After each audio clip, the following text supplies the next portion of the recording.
នេះជាបដាងស្ពឺប្រអប់លេខគោយន្តបងហ្នឹងហើយខ្ញុំដោះរួចហើយក៏ខ្ញុំចាប់ផ្ដើមលាងបងហ្នឹងហើយខ្ញុំចាប់ផ្ដើមលាងរួចក៏ខ្ញុំជូតបងហ្នឹងហើយជូតហើយខ្ញុំកំចោលរងបងហ្នឹងហើយនេះអាស្ពឺដែលខូចដែលកត្រាក់ប៉ុងមកជាហៀងដែលយើងបើកទៅទាញតឹងវាកលាស់ផឹងហ្នឹងស្ពឺ2គ្រាប់ដែលខ្ញុំបោះមិញហ្នឹងគឺខ្ញុំយកថ្មីបងប្អូនហ្នឹងហើយដូរថ្មីទាំងពីរបងប្អូនហ្នឹងហើយអញ្ចឹងក៏យើងចាប់ផ្ដើមហែកថងមកបាននេះស្ពឺ14បងប្អូនហ្នឹងហើយស្ពឺ14ហ្នឹងហៅថាស្ពឺចកូតបត់ស្វែងស្ដាំបងហ្នឹងហើយចកូតបត់ស្វែង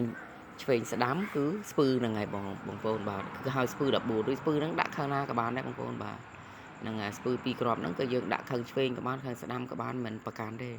ខាងណាក៏បានអញ្ចឹងបងប្អូនដាក់ដូចខ្ញុំមកបាទដាក់ស្ពឺ14នឹងចូលហើយស្ពឺហៅថាស្ពឺ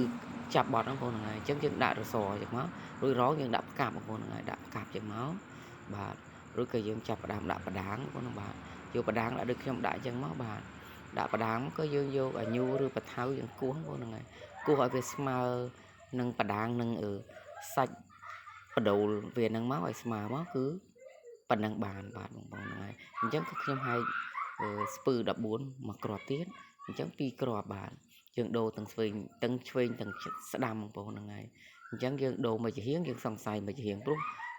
គោយន្តនេះគេប្រើចូល4-10ឆ្នាំបងប្អូនបានវាខូចចូលចង់20ឆ្នាំហើយអញ្ចឹងគឺគេដូរបោះស៊ីបងប្អូនហ្នឹងហើយដាក់មកបាទដាក់ដូចខ្ញុំដាក់អញ្ចឹងដាក់មិនក៏បាននឹងកុំភ្លេចរងបងប្អូនហ្នឹងហើយនេះរងតំណប់ស្ពឺ14ហ្នឹងបងប្អូនបាទរងកលរសបងប្អូនហ្នឹងទ្របរសអញ្ចឹងខ្ញុំញាត់រងហើយខ្ញុំញាត់រសចូលแล้วក៏ខ្ញុំញាត់យកកាក់វាបាទកាក់ទ្របរសបងប្អូនហើយយើងដាក់ផ្កាប់បងប្អូនហ្នឹងហើយដាក់ផ្កាប់ដូចខ្ញុំដាក់អញ្ចឹងបាទហ្នឹងហើយដាក់ផ្កាប់អញ្ចឹងមកឬក៏យើងដាក់បដាងបងប្អូនបាទដាក់បដាងក៏យើងយកអាញូគោះបងប្អូនបាទគោះឲ្យស្មើគ្នានឹងបដាងនឹងអាក់វាហ្នឹងបាទនឹងអាក់ផ្លូវវាហ្នឹងមកបាទអាក់បដូលវាហ្នឹងមកគឺជា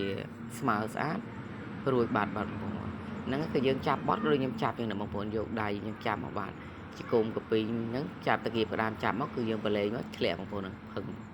បាទធ្លាក់ចឹងបងប្អូនបាទរួចមកជាហៀងទៀតគឺខ្ញុំចាប់បហាមកបងប្អូនហ្នឹងហើយបហាមកជាហៀងទៀតក៏យើងអាចបវលមើលត្រូវបាត់បងប្អូនហ្នឹងហើយវីដេអូខ្ញុំមានតែប៉ុណ្្នឹងអរគុណបាយបាយ